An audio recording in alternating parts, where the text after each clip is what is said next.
vais juste récupérer les verres. Mais si tu me donnes un peu de... Tu veux de l'eau? Pardon. C'est pour éviter de la casse après. Merci. Vas-y. Ah oui, mais j'en ai plus. Quand, dans son très beau livre, Philippe Lançon, qui s'appelle Le Lambeau, et qui vient de sortir il n'y a pas longtemps, ou que peut-être certains de vous ont lu, il évoque Jean-Jacques Rousseau et il dit que voilà, tous ceux qui sont autour de lui, et ceux-là avaient souffert car ils avaient été victimes des attentats de l'année 2015. Et il voulait tous, ceux qu'il a rencontrés, corps médical, blessés, très gravement touchés, ils voulaient tous un contrat social efficace, équitable et civilisé. Est-ce que nous y sommes honnêtement à ce contrat équitable et organisé et efficace? Nous n'y sommes pas, et j'allais dire que nous avons perdu du terrain. Les événements qui s'égrènent depuis ce printemps sont des événements qui sont de nature à fracturer la communauté nationale. Alors, j'ai bien entendu ce qu'a dit Michelle Bachelet à l'ONU, et j'ai bien entendu la réaction du Premier ministre. C'est une réaction justifiée, mais les propos de Michelle Bachelet ne n'étaient pas le moins. Je suis de ceux qui sont inquiets, malgré le côté absolument détestable et violent de certaines manifestations, par des infiltrés d'ailleurs, des gilets jaunes. Je ne crois pas que la réponse se fasse avec des armes qui blessent. Je ne crois pas que la réponse se fasse avec des armes qui mutilent. Et je dis qu'il faut que nous trouvions, que le chef de l'État, que le ministre de l'Intérieur trouve un armement qui soit plus adéquat et qu'il ne porte pas atteinte à la vie de ceux qui manifestent et qui ne sont pas, eux, ni des exaltés, ni des violents par nature. Et puis la deuxième des choses, c'est ce fameux libéralisme que Laurent a voulu adjoindre au titre de radical. Laurent fait un parcours qui est quasiment exemplaire, et s'il est là, ce n'est ni le fruit du hasard, ni le fruit des circonstances, c'est le fruit de son travail, de son évolution et de son talent, que nous puissions tous en bénéficier maintenant. Je dirais même chose d'ailleurs de, bien sûr, Harold Duvar, au niveau où il est maintenant, que j'ai appris à connaître. Nous n'étions pas tout à fait de générations similaires, mais nous avons appris à nous connaître, à nous estimer et à travailler ensemble. Le libéralisme. Est-ce que le libéralisme est capable de conjurer les excès, les enrichissements excessifs, la difficulté de ceux qui travaillent, mais ne travaillent pas suffisamment pour gagner leur vie, et pourtant ils font des temps pleins? Bien sûr, on ne va pas les comparer aux ouvrières des industries textiles du Bangladesh. Bien sûr, il y a des nuances, il y a des différences, mais quand un pays commence à se fracturer parce que ceux qui se battent pour gagner leur vie n'arrivent pas à le faire avec leur salaire, c'est qu'on est en train de passer un très mauvais moment pour la communauté nationale et pour le pays dans son ensemble. Alors, le libéralisme, on en a vu les limites à Blanquefort. L'État n'est plus en mesure de conjurer les difficultés qui proviennent des excès du libéralisme. Et franchement, Blanquefort est une leçon. Ford s'est conduit comme dans une infamie. Et il y a eu d'autres exemples. Et il y en a encore. Et il faut en tenir compte.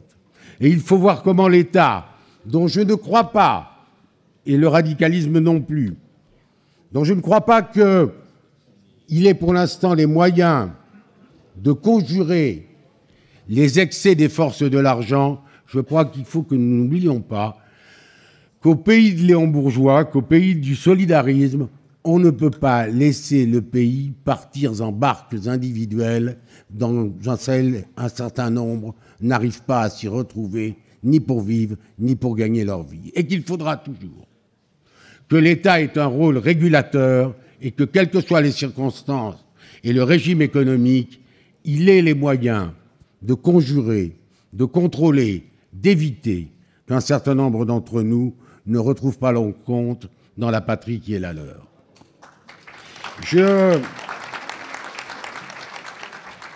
Sur le radicalisme, qu'importe la terminologie, Laurent a sûrement bien fait.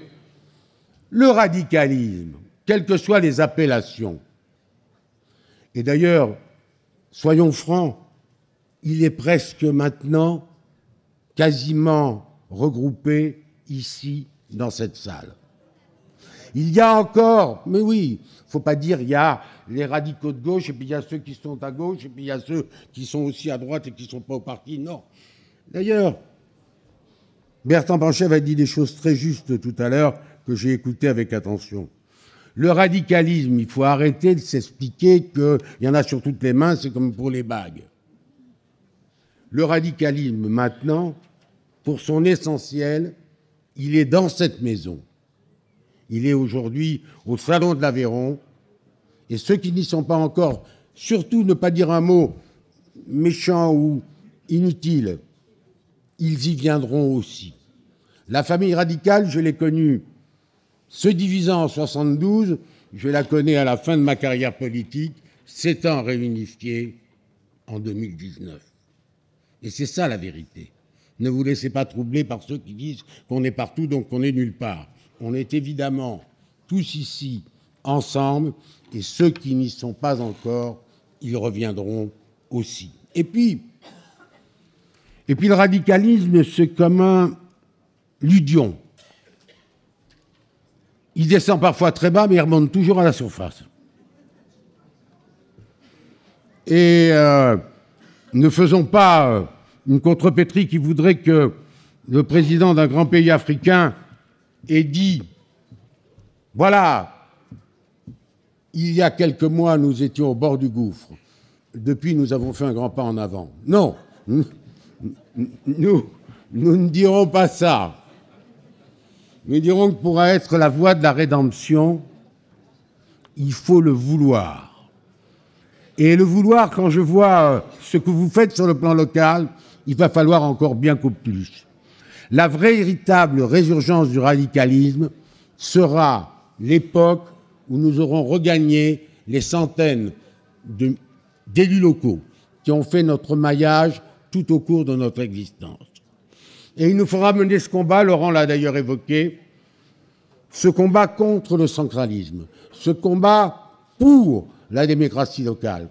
Songez qu'il y a 550 000 citoyennes et citoyens qui participent aux conseils municipaux, qu'il y a 36 000 mairies, et qu'on cherche désespérément des maires maintenant dans des petites communes qui n'attirent plus personne, y compris des élus, surtout des élus, parce qu'ils n'en peuvent plus des relations avec l'État, parce qu'ils n'en peuvent plus des relations dans lesquelles on leur demande toujours plus, avec toujours moins de moyens. C'est au travers de ce que nous allons faire pour les municipales.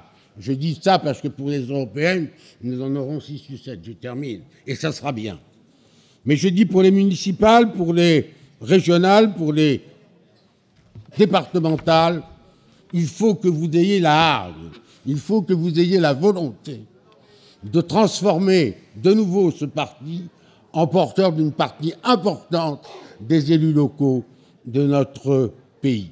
Je voudrais vous dire un dernier mot, parce qu'on traverse comme ça les sujets de société, on les voit. Ici, normalement, on ne parle pas de la religion. On a considéré avoir fait notre travail, par la loi de séparation de l'Église et de l'État, et que chacun fait et croit ce qu'il croit, mais que l'État s'assure de la liberté de tous de pratiquer comme il l'entend. Et maintenant, depuis 2-3 mois, la religion est revenue par le biais des débordements exécrables qui ont lieu et dont on voit des moments tous les jours, et les dérives sexuelles d'une partie de ces cadres. Franchement, je n'ai pas à dire qui, comment et comment on doit croire. Mais il me venait à l'esprit, quand je suis seul et que je roule et que j'y pense, la seule erreur, l'erreur terrible de la religion et de l'Église catholique et romaine, c'est qu'elle a cru, à l'exception des autres religions du Nivre, qu'elles soient évidemment musulmanes, protestantes, elle a cru qu'on pouvait dire aux gens qu'il ne fallait pas s'aimer sur terre parce qu'on ne devait aimer qu'un seul Dieu, celui de l'éternité. Ça n'existe pas. Ça n'existe pas. L'Église avait pris la responsabilité de permettre à ses prêtres de se marier, de vivre normalement un amour humain. Nous n'en serions pas là dans ce problème qui est un véritable, tu l'as entendu Laurent, un véritable problème de société. L'amour de l'au-delà n'empêchera pas l'ardente nécessité d'avoir des amours ici. C'est pour avertir cette réalité que l'Église maintenant trouble la société.